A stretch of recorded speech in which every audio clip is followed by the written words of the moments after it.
Hello everyone. So today we have in our possession a financial dataset which appears to be a mobile money transaction dataset. So we are going to perform some EDA on this dataset and try and come out with some wonderful insights. Now we are going to do a lot of things, including trying to come out with some fraud analysis and see some of the transactions that are gone on in this data set that are fraudulent and the sums of monies that are involved. So let's dive right in.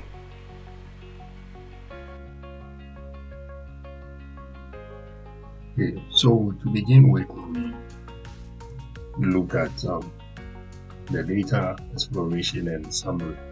That's what I'm starting with.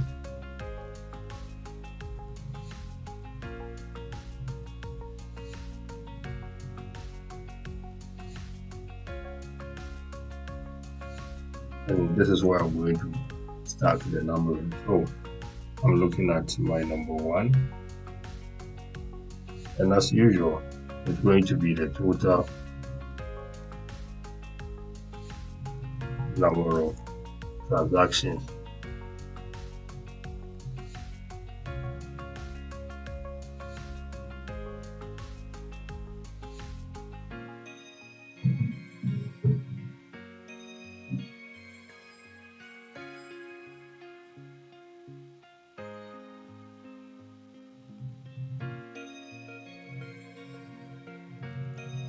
So we want to count the total number of transactions in this particular data set. We call it total transactions from, and our data set is Momo data. So we put that right here. I will run this to have our data set. That is the total number of data sets we have in here.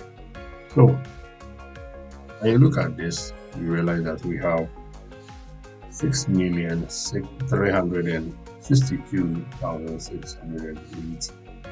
That is the total number of entries we have in this particular data set. So this can be termed as a very huge data because the number of entries here is very huge. This might not be the biggest data there is out there, but it's quite interesting to note that the number of entries in there is very huge, and you can have more than that. Probably this might not even be part of the big data we have in some companies, but for maybe personal practice and other stuff, this particular data will probably be a big data as far as the number of entries are concerned. So we look at our second thing so far as the data exploration and summary is concerned, and that is we are going to look at the number of transactions. But one thing that is also vital to mention is at least we should have a feel, that is, we all can agree that we should have a feel of how our data set looks like. So it is good to, like I always do, select all from the data set that is our Momo data and have a feel of how the data set looks like.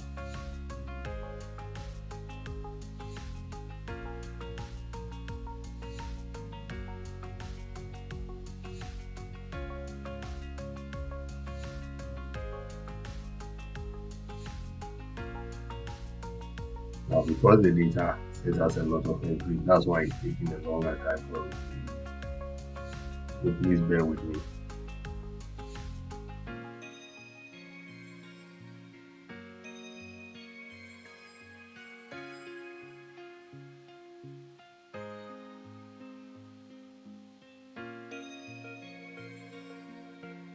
Okay, so this is our data set.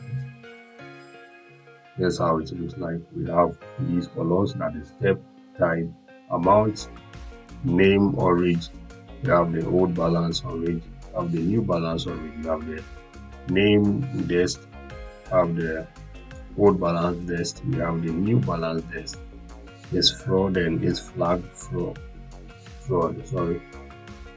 So all these names are just short names for um, terms we use in financial, most finance data so far as transactions are concerned. Now the name origin is basically the name of the origin account, the name on the account in which the transaction began or the transaction took place on, and the old balance of that original account, that is the account the transaction originated from. Then we have the new balance, that is the balance of the account after the transaction has been done. Then the name dest is basically for the name of the destination account, that is account that is receiving, or the account that is on the receiving end of the transaction. We have the old balance dest, that is the balance of the destination account before it received the transaction or before the transaction took place. Then the new balance, that is after the transaction took place. Then is fraud is whether the transaction was actually a fraudulent one, and its flag fraud is basically whether the transaction was flagged as a potential fraudulent transaction. So basically, this is what we have in our data set, and we have the step being numbers that are being used to represent time units in this particular data set, and we have a whole lot of steps in here, but I think that is the least of our worries for now. So now let's try and delve into this data set. So we did our first one, that is we were able to find out the total number of transactions that took place in this particular data, and I think we had over 6 million entries. So now we go to our second point, that is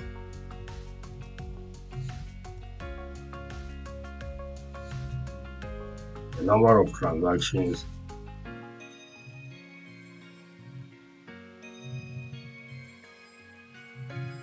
by type. Now when you look at this data set, you realize that we have what we call type. Type actually tells us what type of transaction it was. So it could be maybe a payment, it could be a transfer, it could be a cash out or a cash in. And yeah, basically that is that. So it could also be a debit kind of transaction. So we want to find out the number of transactions for each of these types of transactions that took place in this data set. So to do that, we just select our type, then we count everything and give it a name. We can just give it a count or maybe total transaction. Then this is being selected from our MOMO data, that is a short form for mobile money data. So then we group by our type. So let's run this and see what we get.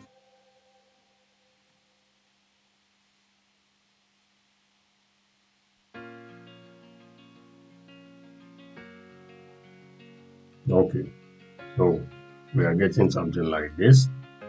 That is the type and the number of transactions, which in this case is called count. So when you look at the caching, that is a caching flow type of transaction, you realize that we are having about a million plus number of transactions, that is for cash in, and when we go to cash out, we have more than 2 million transactions taking place. Then when we go to debit, I think For debit, we only have 41,432. When we come to payment, we can see that we are having more than 2 million entries. Then for transfer, we have about 500,000, or let's say 532,909 transactions taking place in there. Okay. So with that said, we'll go to our third point. And for our third point, we'll be looking at the total and average transaction amount by time. So this one we're going to look at, that is the total and average transaction amount by type. So we want to find out the transaction amount for each type of transaction. So to do that, we select our type, then we sum our amount,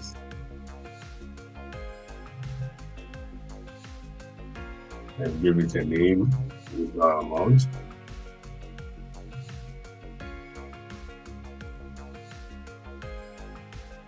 Then we get the average of the amount. Then we call it AVG amount.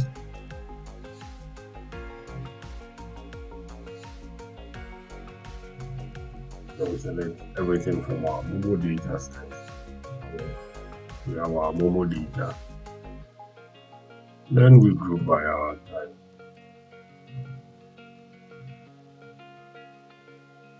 We run this, see what we will get from this data set. Okay, so when we look at the average amount, we realize that we are having a whole lot of decimal places. So for this one, you can use the round function to round this, that is the average amount, to let's say 2 decimal places. Now let's run it again and see if it works.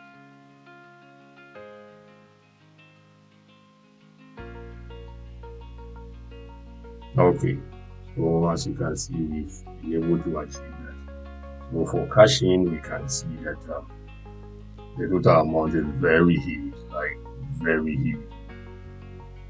For cash out, the same thing, but debit appears to be the smallest, followed by payment. Then I think the biggest is or the largest is the transfer, that is the amount of money that were being transferred. Then we have our average. So when it looks like the total amount, or the size of the total amount, translates into the average, because the biggest or the largest total amount tends to have the largest average amount. So basically this is that. Now mind you, all this we are doing, you realize that we are doing this with simple functions or commands in SQL. That is, when it comes to exploring data sets or maybe summarizing data sets, you most often kind of will come across simple SQL commands and you use them to achieve a lot. But going forward, maybe we'll come across some serious ones, or maybe some not so simple commands. Well, it depends on what we decide to do. So we go to the next one now. I think with the exploration now, maybe this is basically the summary. So now I think we can graduate into trying to find out if maybe there is any fraud or something in this data. Because the columns are explained, you realize that there was column named is fraud, and there was another which was flagged or is flagged fraud. Sorry. So we want to probably look at maybe fraud analysis and see if there is something to be aware of or something to take notice of. So we're going to look at fraud analysis, and I think that's where we'll do our number 4. The first thing we would like to look at is the total number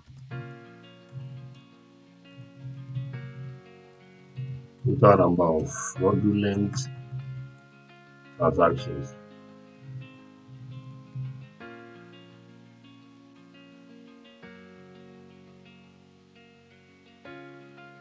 How do we do that? We just select and we count, give it a name that is the total fraudulent transactions from our Momo data set, where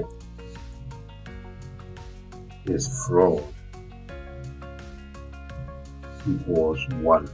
Now, the reason why I'm using this fraud is equal to 1 is that when you look at the is fraud column, it's made up of only 2 entries, that is only 2 unique entries, 0s and 1s, where 0 means there was no fraud in there and 1 means there was a fraudulent act in there. So now use where is fraud is equal to 1, it means I'm now making reference to all the entries that were fraudulent. You understand? Okay, so we run this.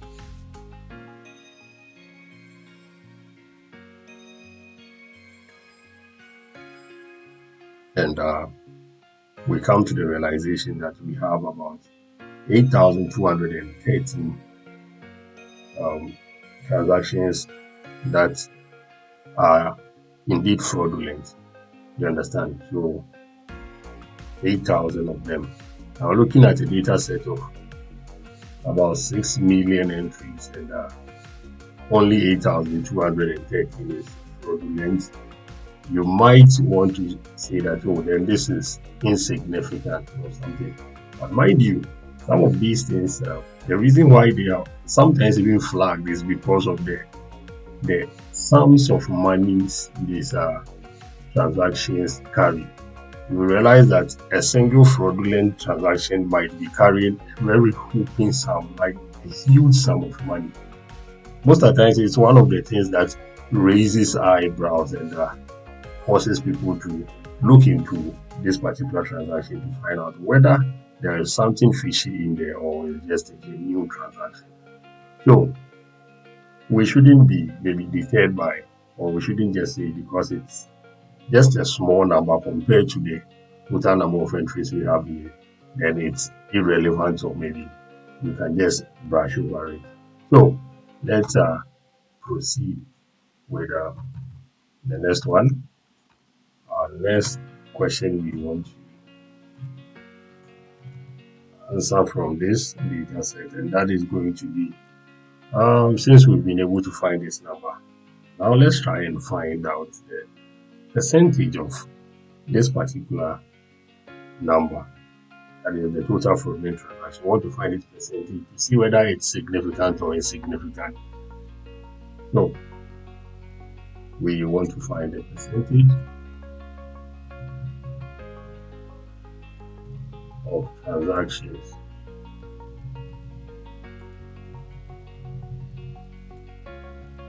flagged as fraudulent. So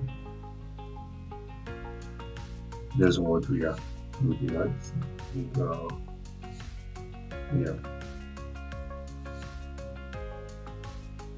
We'll do this by selecting them.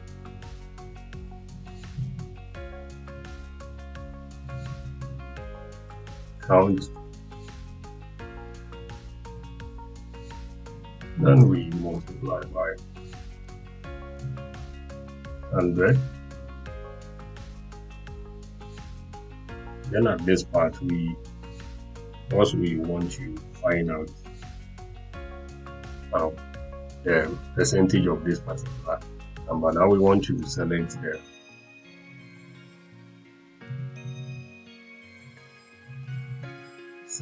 the total number of transactions in our data set to be our denominator. So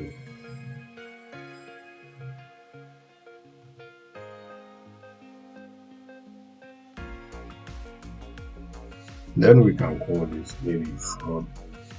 Let's see, fraud percentage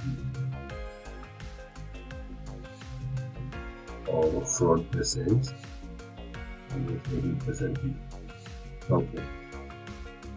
So with this, now one thing that is vital to mention here is that you realize that we are using another query as the denominator. Now let me finish this particular query and explain that part to you. So we are doing this from Momo data, where this fraud is equal to 1. Now this where command or this filter right here, where is fraud is equal to 1, will affect this count, but it won't affect this, because this is more or less like a subquery that is being done outright, or it's being run right here in this bracket. So this command, that is where his fraud is equal to 1, will have no effect on this particular subquery, but it will have an effect on this one, because this command is being followed by this, or let's say this order of execution. So from and the where are all part of this particular command. However, this one in here, or this subquery in here, is a complete query that will be executed even before we get to the filter. So this filter won't affect this one. Or let me say, when you look at the order of execution, which most of the time doesn't start with the select, it starts with the from. You understand? So from Momo data, where is fraud is equal to 1, select this count and multiply it by 100. Then there is this subquery. So interestingly enough, this is a subquery that will be run differently, or maybe in isolation from this entire query we have here. That's the reason why this fraud equals 1 will not affect it. So this actually right here is going to carry out the total number of transactions, which is the 6 million plus entries, while this one is going to only pick the 8,000, or let's say the about 8,000 entries that were fraudulent. You understand? Yeah. So I think enough of the plenty talk. Let me just run it so that we see.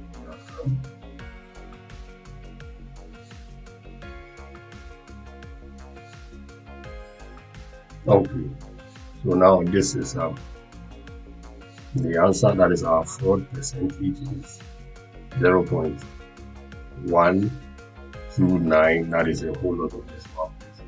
So as usual, you can use the round function to round this to decimal places.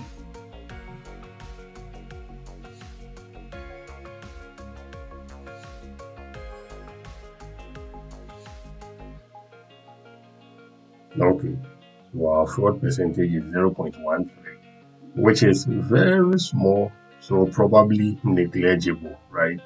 But like I stated earlier, some of these transactions, it will shock you that only a single transaction, or maybe a single fraudulent transaction, can carry a whooping sum of money. That might probably be more than about 1,000 genuine transactions in this data set. So it's something we will have to, that is at this point in time, look at so that maybe we can fish out something. Well, I think it will be advisable if we can look for the amount of money these 8,000 plus fraudulent transactions were carrying, so that we will know whether we should just let it go or we should at least bring it out and get people punished for it. So I think it will be nice if we decide to let that one be our maybe our sixth or our sixth question. So let's do that one.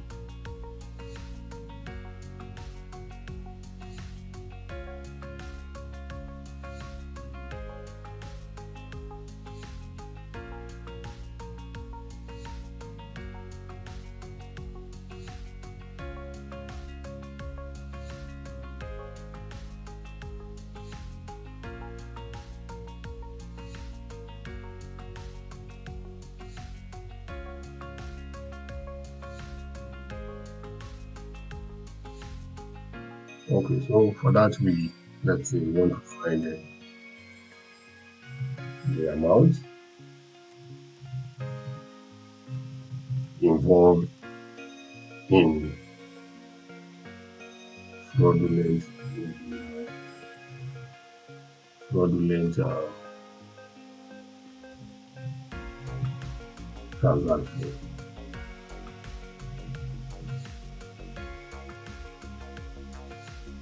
So we want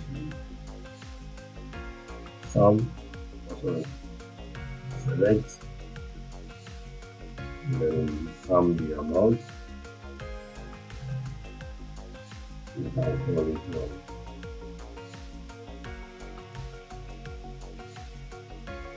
let's see, fraud amount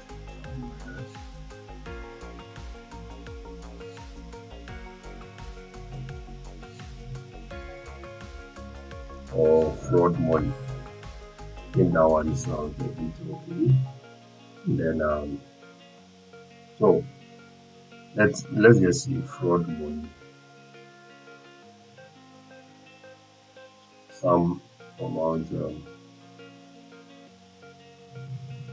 from Momo data.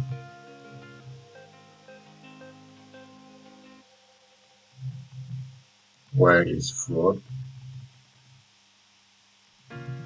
is equal to 1. Then with this one, we can run it and have a look. Okay, so this is the money involved, or let's say the fraud money. So the 8,000 plus transactions that were fraudulent were carrying this sum of money. And when you count them, we have 1, 2, 3, 4, 5, 6, 7, 8, 9, 10, 11. So for this 11, we are looking at billions of money, billions of dollars being moved around fraudulently. I think this is something we shouldn't say, oh, because the percentage is 0.13, you should just let this go.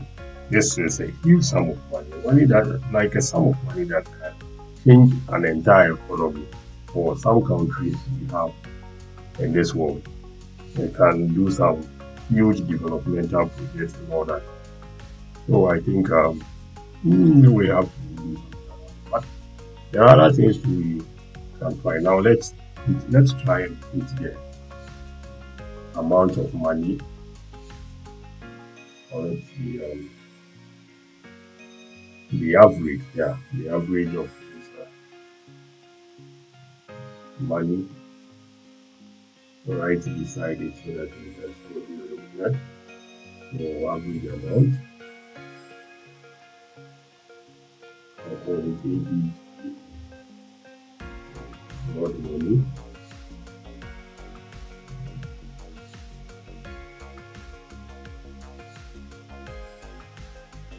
Then is there anything we can also add?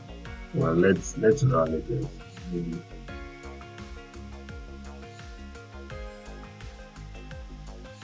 okay. We have a lot of decimal places. We can go around it into decimal places.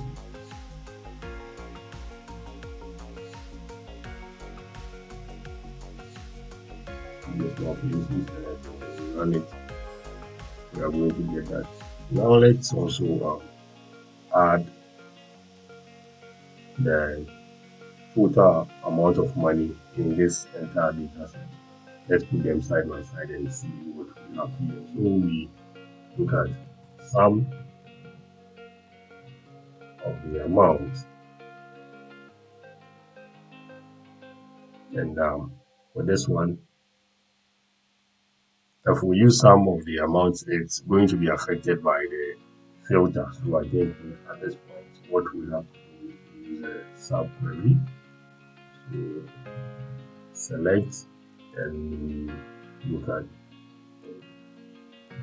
sum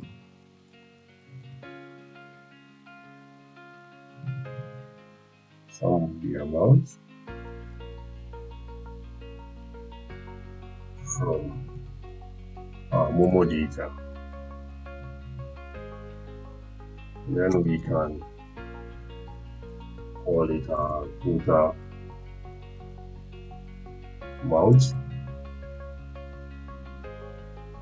Then let's see what else can we add to this.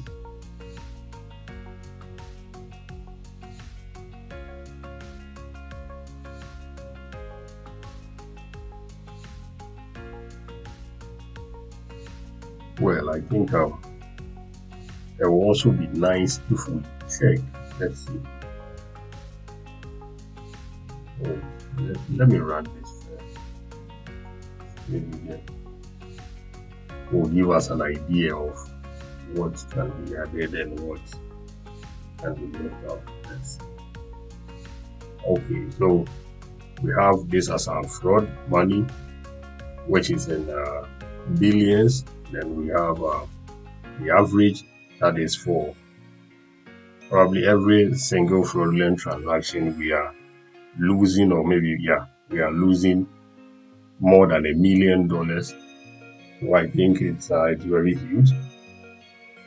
Then the total amount of money we have in this data set, looking at the huge number we have here, we might be crossing the trillions.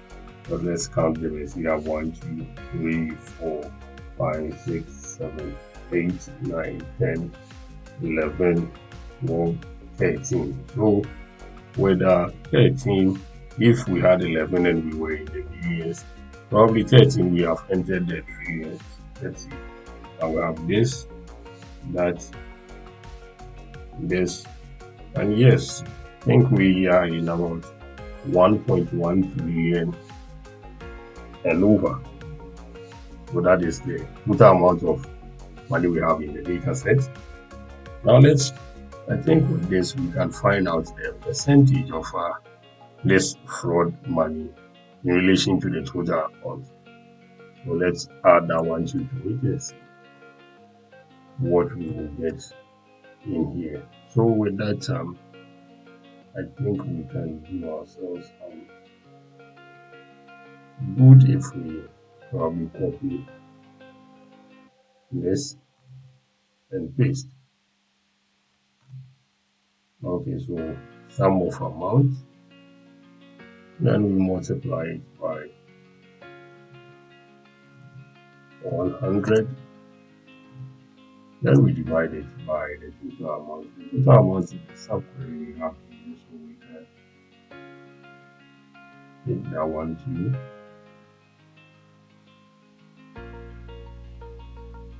Give our subquery.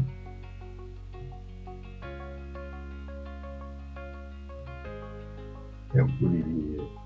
Now we give it the name, which is fraud percentage, or let's say, yeah.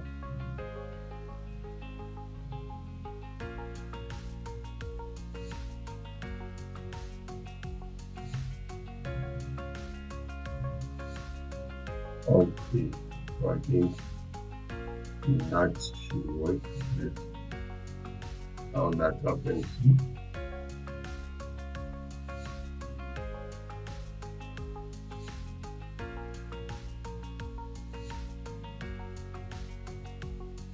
Now, okay.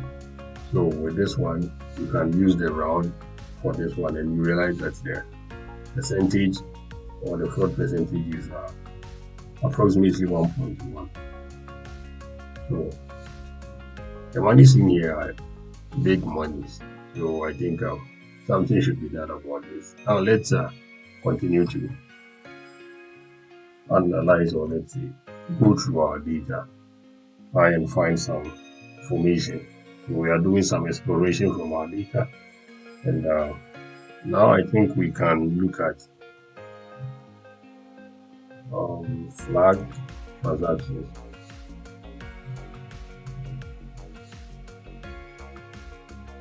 For flag transactions, let me see this. When you look at the data set I showed earlier, realize that we had two columns for fraud, or two columns that were directly associated with fraudulent transactions, and that is the is fraud and is flag fraud. So now we want to find out the ones, or want to look into the ones that were flagged as fraudulent transactions. So do that, I think the first thing I would like to look into is total number of transactions.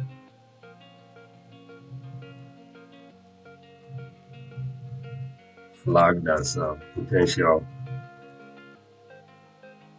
fraud.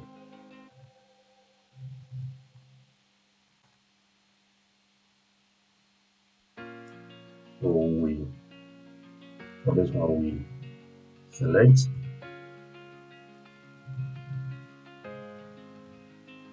and count all with the name total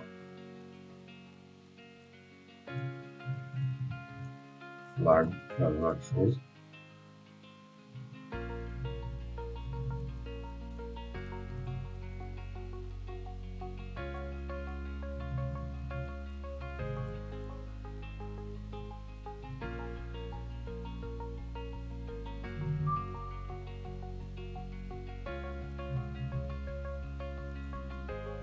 Where is flag fraud is equal to 1. And just like there is fraud column, I think there is flag fraud column is also made up of two unique entries, that is zeros and ones, where 0 represents no flag, or maybe it's a new transaction, and 1 represents a possible fraudulent transaction. So with this one, when I use 1, it means that we are looking out for all the transactions that were flagged to be potential fraudulent transactions. So with this, let's find the number of transactions that were flagged. Well, so when you look at this one, it's quite interesting, because when we looked at the transactions that were fraudulent, that were confirmed to be fraudulent, we had about 8,000 plus, and in this case, we are looking at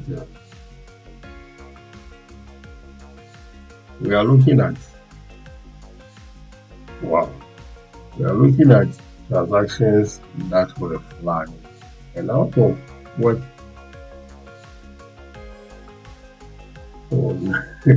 this is quite interesting. Well, then this right here looks like how. No, wait. So how were they able to find out? How were they able to confirm that we had 8,000 fraudulent transactions? Because It means that more than 95% of the transactions were not flagged. So basically, how were they determined? Well, maybe there are other ways of determining fraudulent transactions. I have no forensic financial auditor, let me put it that way. So maybe there are other ways of detecting fraudulent transactions which I'm not aware of. So I think I will leave that to the financial engineers and the experts in that area. But this is what our data set is giving us. Our data set is telling us that only 16 transactions were flagged to be potential fraudulent transactions. So, with that said, let's see the percentage of flagged transactions that were actually fraudulent. We want to, yeah, just look at it because this thing it still baffles me. No, but let's just leave that one. Let's look at transactions that were flagged and yet were also confirmed to be fraudulent.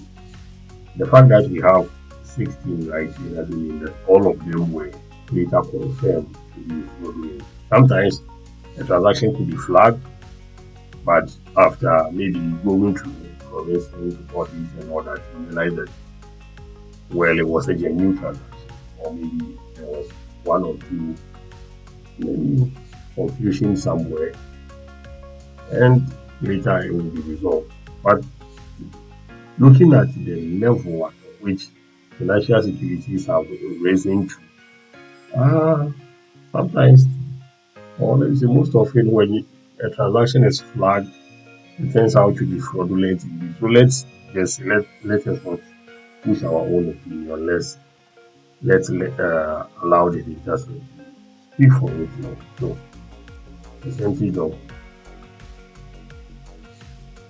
flagged transactions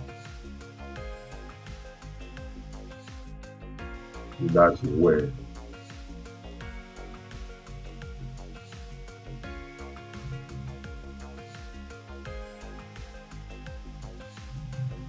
actually fraudulent.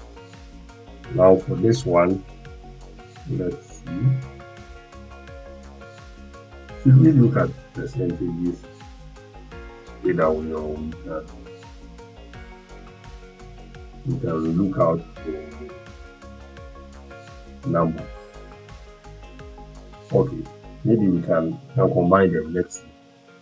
So we select count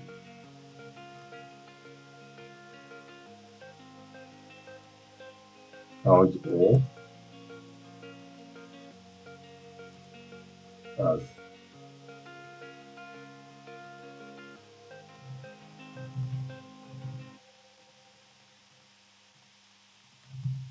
number of confirmed. Let me put it as confirmed fraud. I think that will be good name to that. Then let's add percentage to it. So we go for the count all. Then we multiply by 100. Then we divide by our subquery, which will help us get the total number as the denominator. So our monometer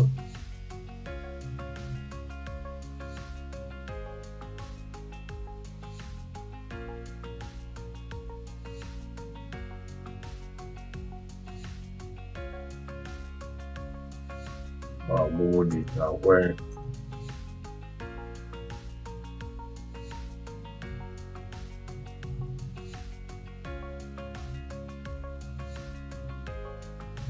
well flag fraud is equal to 1. Then we get it again, let's see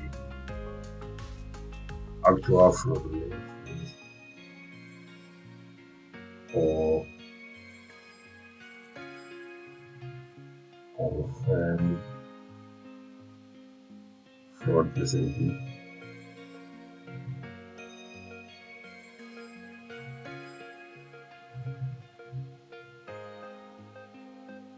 I think now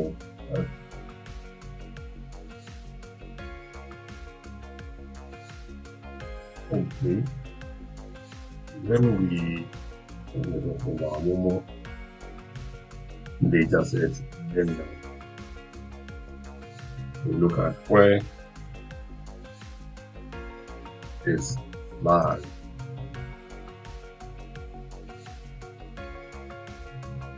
Fraud is equal to 1.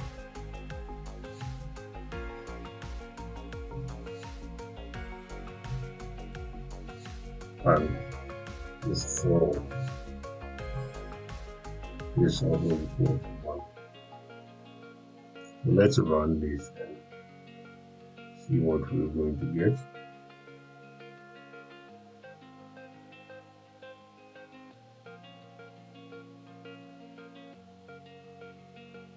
Well, it turned out that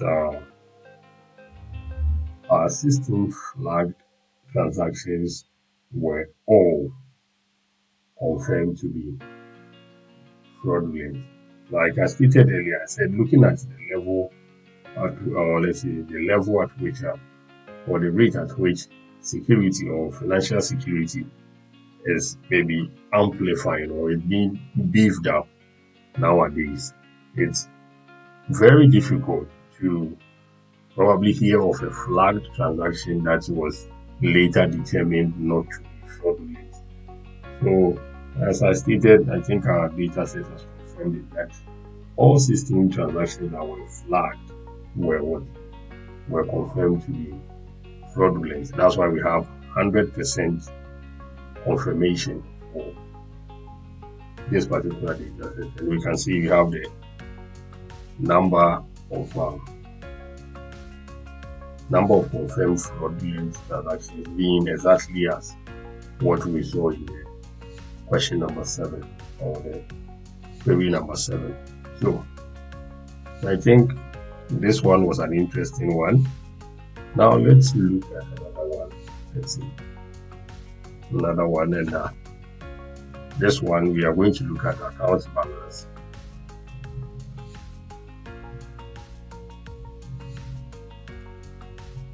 We want to do some account balance analysis right here. Then with this major, let's call this one number 9.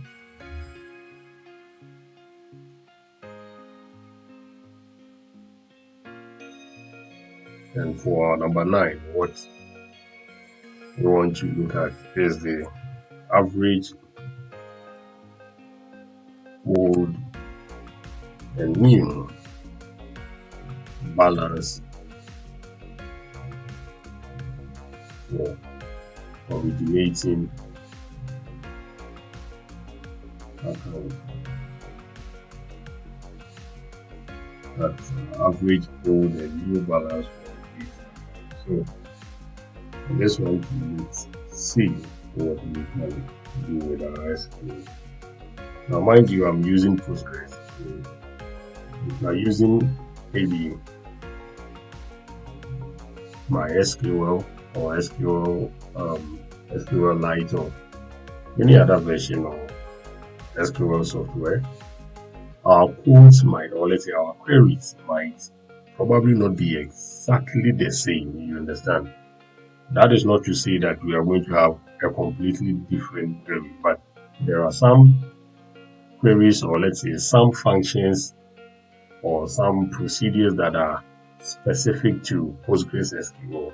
There are some that are specific to MySQL, and there are some that are specific to other SQL software. So if you run any of these queries and it doesn't work, it's not because it's a wrong query, but probably it's because it's not it's a Postgres specific type of query or command that I'm using here. So you might want to find the maybe MySQL specific command for it, or maybe a general SQL command which might probably work for all the platforms. So let's continue with this. So we select the average.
Okay, so we have our average old balance, then we have our average new balance right here.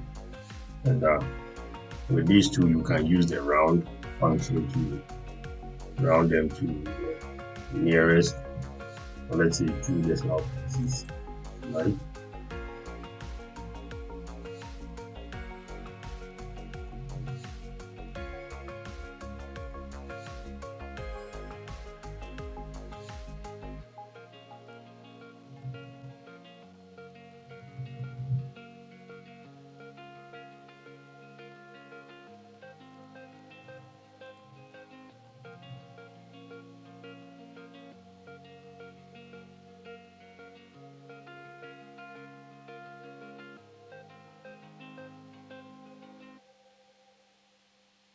Well, so when you look at the average old balance and the average new balance, you realize that the difference isn't that much.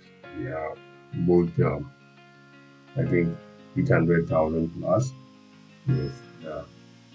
So they basically maybe move around in the same region. Let me put it that way.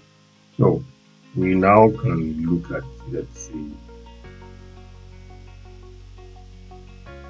for the destination account as well. Since we've looked at the one for the originating account, I think it will be okay to look at the one for the destination account. So let's see that one.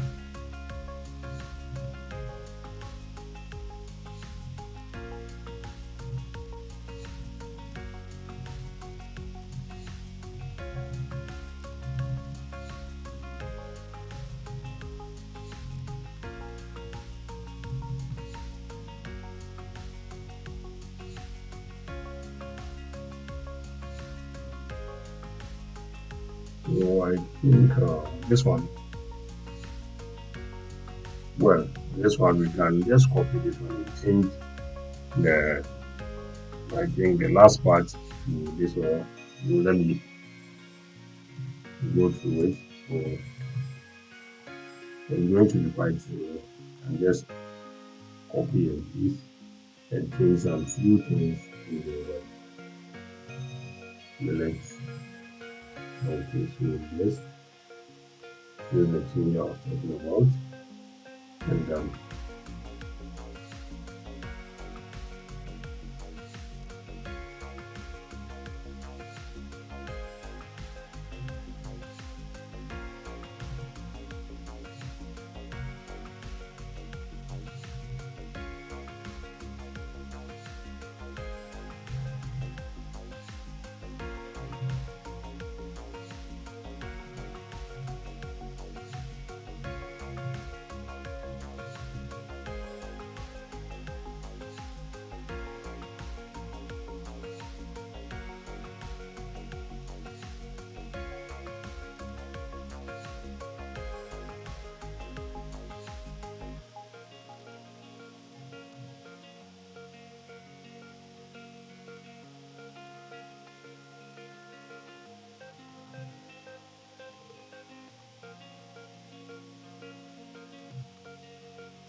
Okay. Now when we look at that of the destination account, we can see that we have over a billion, no wait, we have over a million for the new balance, that is the balance of the account after the transactions took place.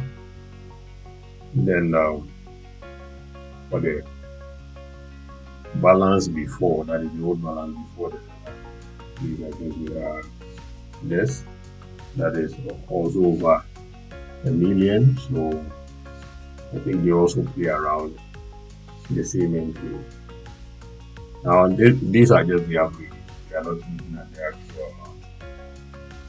So I think that is that for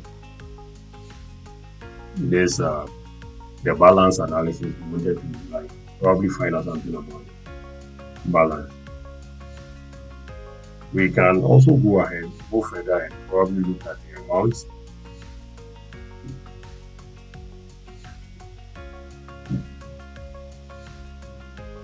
Maybe the total amount before the transaction and the total amount after the transaction. But I think if you're following this video, maybe that is one part you can do on your own and see how that one also will turn out. Now let's probably look at the transaction patterns in our data set. So we go to transaction pattern.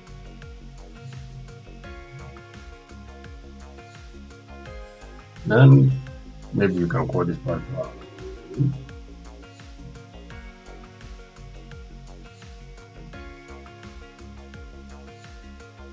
then we are going to look at the top 10.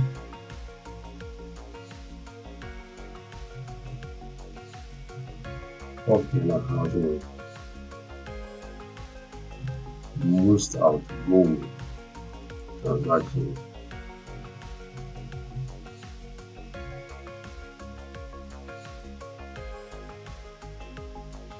We want to see the account that are kind of probably sending, sending out a lot of money, something like that. So let's see.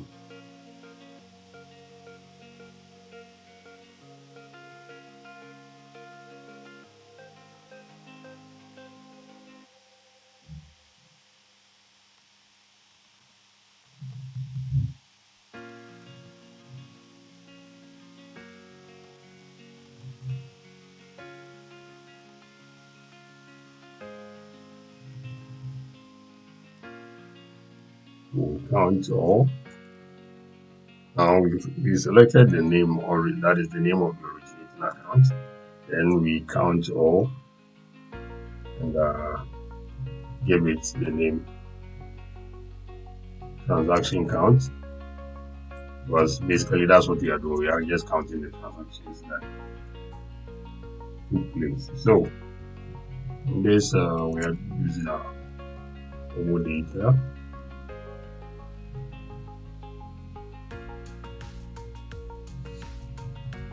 Group by name or reach. Then we can also order by the transaction count.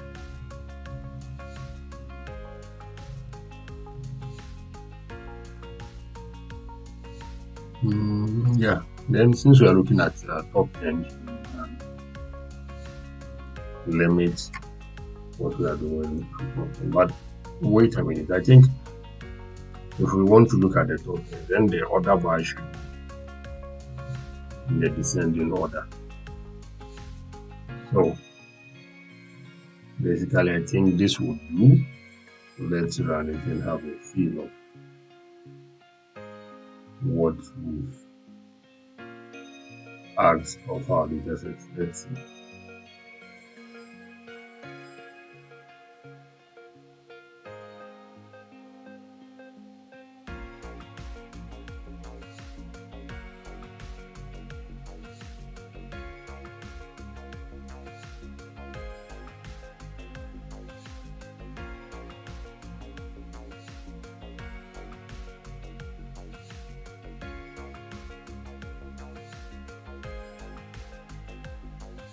Well. It looks like all these transactions are kind of, let's say, all of them turn out to have transaction count of 3. Wow.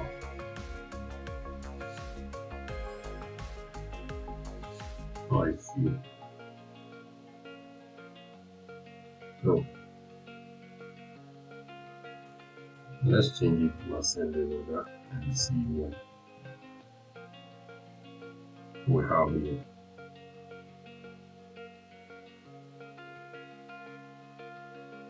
Because I'm a bit surprised that top 10 are only receiving just or are only transacting or maybe performing only 3 transactions. So I want to see what the least ones will be doing. Probably 1. They will be doing 1 or 2. This is interesting. And that means that it will be better if we look at the amount. Yeah, like I said, 1. So if the top 10 are probably doing only 3 transactions, then the least ones will be doing only 1 transaction. Okay. So then I think it will be much interesting if we decide not to look at the transaction count, but rather the amount of money, which will also be interesting in a way. This one is interesting, don't get me wrong, but you can probably, maybe to get a very good understanding of what is going on, maybe we can rather use the amount, or we can even add the amount to it, so that we will do the ordering by the amounts instead of the transaction count, and see what the outcome will be. I think maybe you can put that one in the comment section. If you tried that one on your own and maybe you came up with something interesting as well, you can probably let me know in the comment section below. But with that said, I think we can move on to the next one, which is going to be, so let me change this back.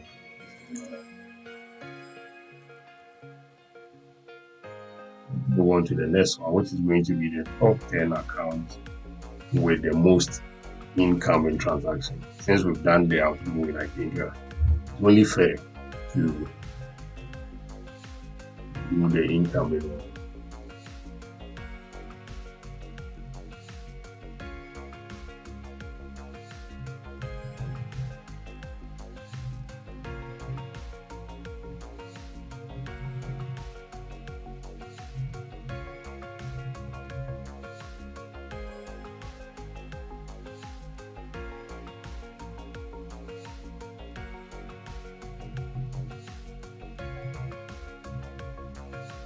We select the name of the destination account. We count everything and give it the same name as in the previous one, the transaction count.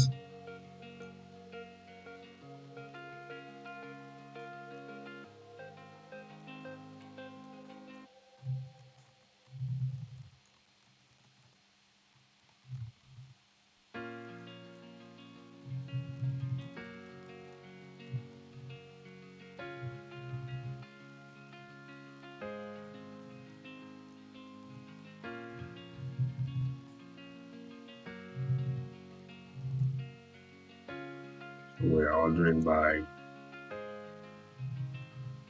the transaction count.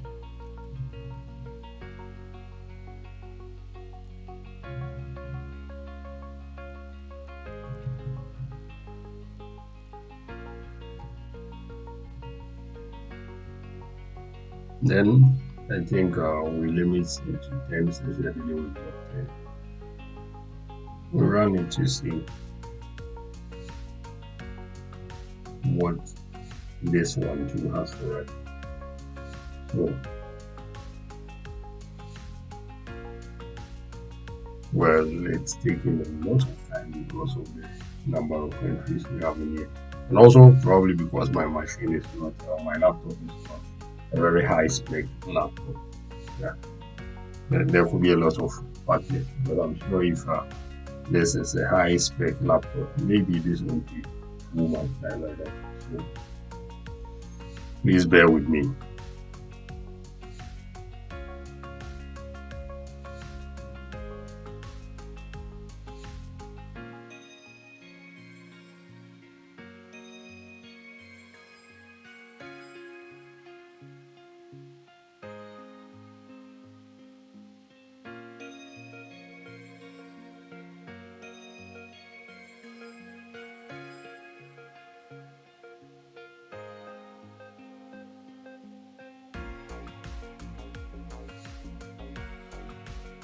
Okay, so I think for this one we have uh,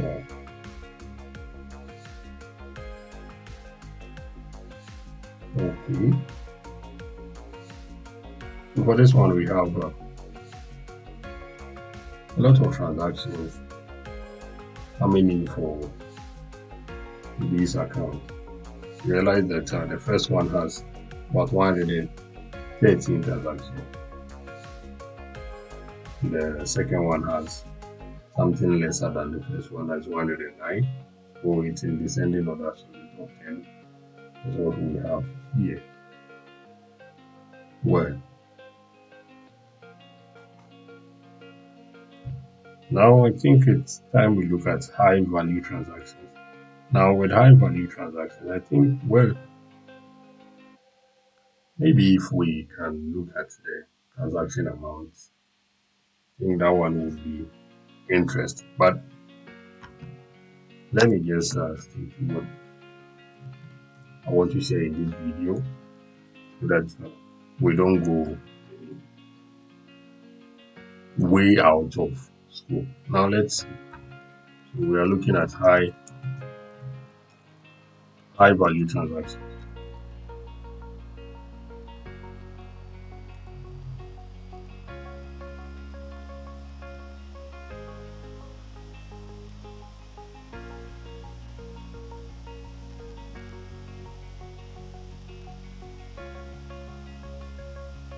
So transactions above a certain threshold.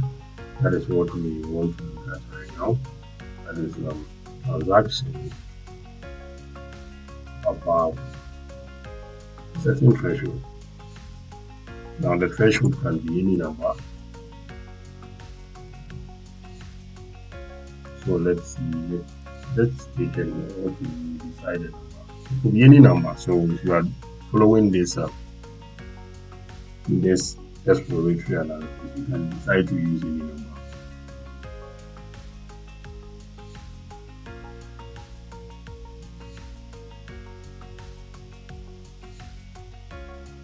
So for this one, we select all the transactions from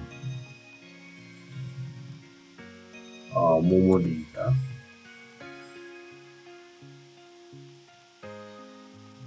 Then we filter. So it's with this filter that we are going to check for the threshold. So it could be any number. It could be 10,000, it could be 100,000, it could be 50,000, 70,000, it could even be 100, depending on the threshold you want to give to your analysis. So let's use 10,000 every time. Let's see, or you can change it to any number you like. Now let's see.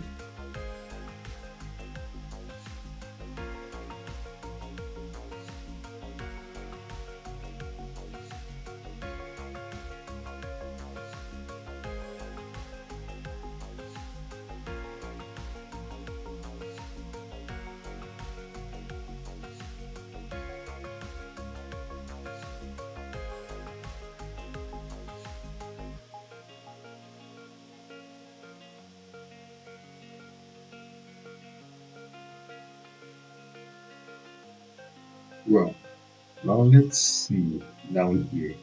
we can see that when we look down here, we are looking about 5 million entries, or let's say 5 million rows in this particular data set, which is a bit lesser. Well, it's about a million lesser than the entire data set. So I think it goes to say that there are some transactions that are beneath $10,000. You understand? So basically, these are the transactions that are beyond our $10,000 margin. So let's change it to 100,000 and see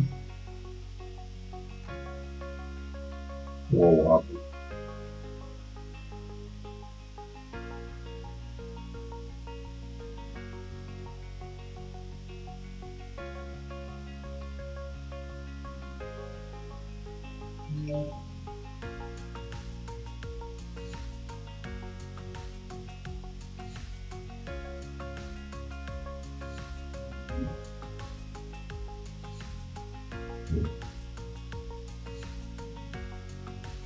Well, when you look at this one too, you can see that we are having about almost 3 million entries now.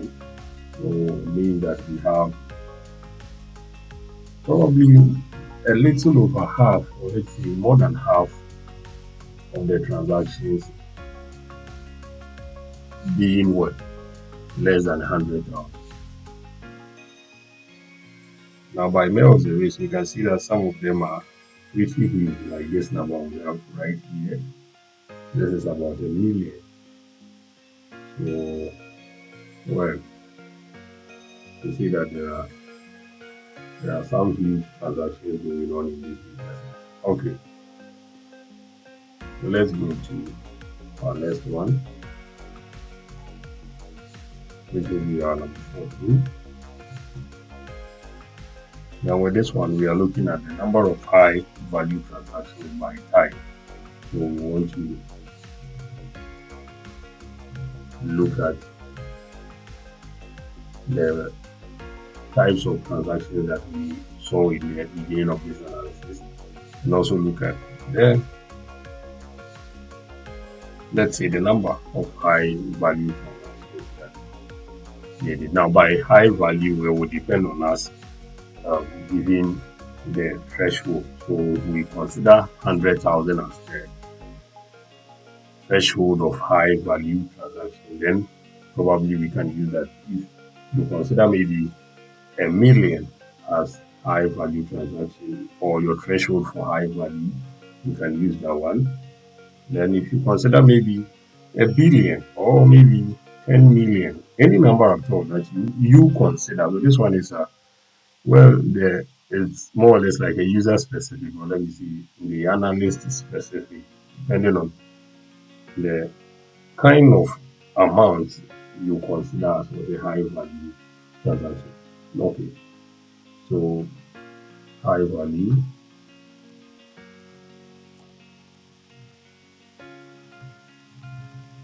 transaction by type. In this, we select our type, we count all, give it a name count.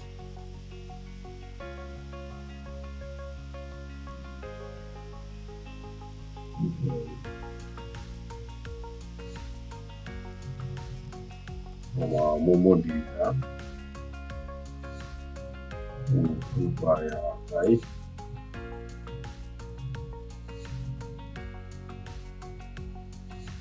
Sorry, income. We have to filter it for the high value threshold, where amount is greater than. So since we used 100,000 up there, let's use 100,000 here too, and see.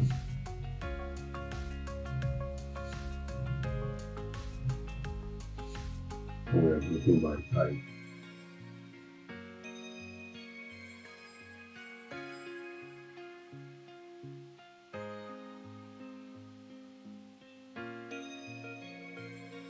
Okay, when we look at the various types of transaction, we have the cash in, cash out, we have the debit, we have the payment, we have transfer. Now we can see the number of high value transactions that took place under these types of transactions. For the cash in, we can see about 900,000 plus. We can see cash out giving us more than a million. For debit, it's very less. We have 153. Then for payment, we have 1,036. When it comes to transfers, we have, I think, 470,860. Yeah. So that is that for our number of high value transactions by type. That is the type of transaction. Now we come to, I think, will this one be our last one? Maybe this will be our last one, because we've looked at a lot of things in here. We can look at this one, and for this we are going to compare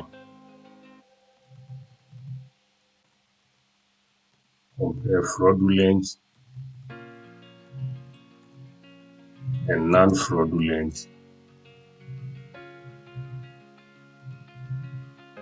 transactions.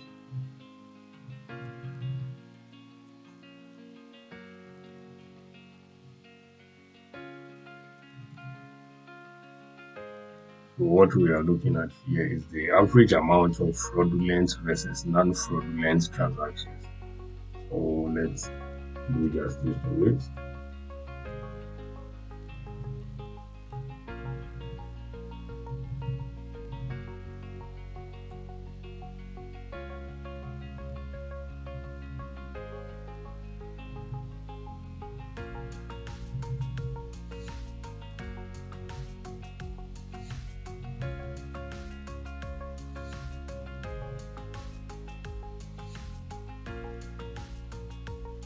So we select, and then we go for our average.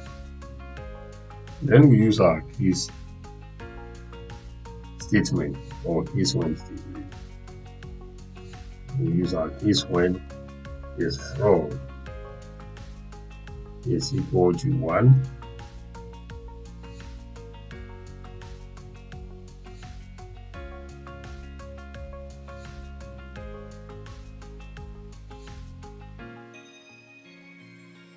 Okay, equal to 1, then we just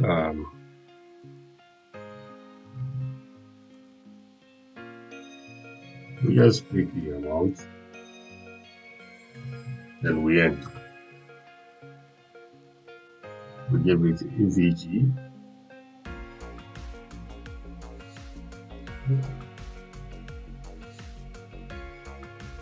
Oh, okay.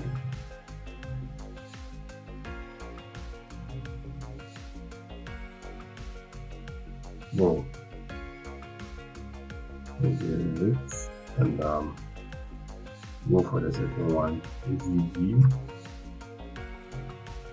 is when the fraud is equal to 0. We also assign it to amount.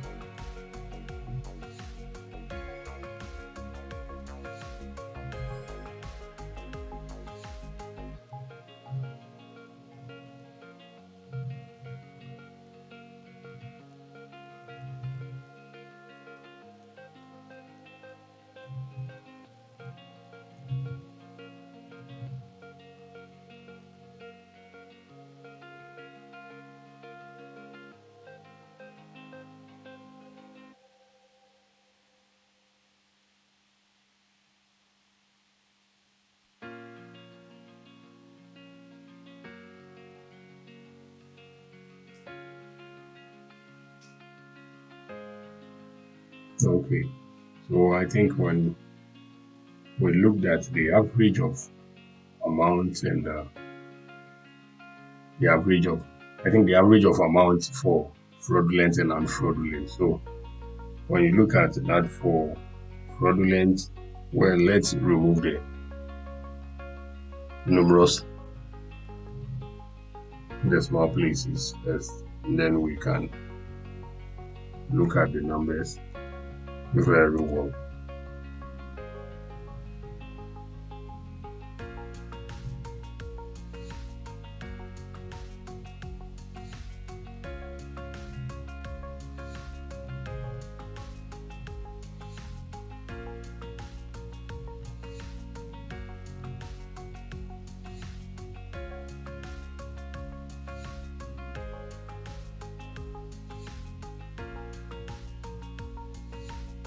Okay, so I think we have for fraudulent amounts where we have more than a million. That is roughly about $1.5 million. Then when you come to non-fraudulent amounts, when you look at average for that one, we are having about 170,000. That is a little over that. So it looks like the average for fraudulent transactions is way bigger than the average for non-fraudulent transactions. Well, I think we are going to end our video here, and if you have any other question, or if you have any kind of any question, let me put it that way, any question you want to get answers to from this particular data set, you can put it in the comment section below. Now I'm going to leave a link to my GitHub where you can get this data set, so that you can also try your hands on maybe some questions you have that you would like to practice, or any interview question at all you want to practice, and see how far you can go with this particular data. Now let me also see that this data set, I obtained this data set from Figure, okay, and it had the name synthetic data set. So I have reason to believe that this is not actually a true data set, or let's say a data set from an actual mobile money company, but probably a data set that was generated by maybe a software or any platform that is able to generate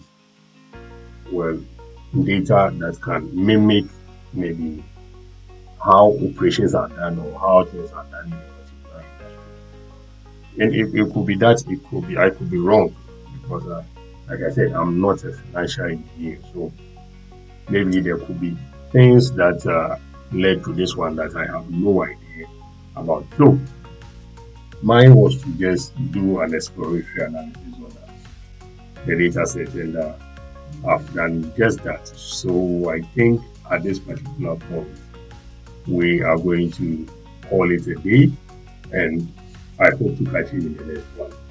Bye for now.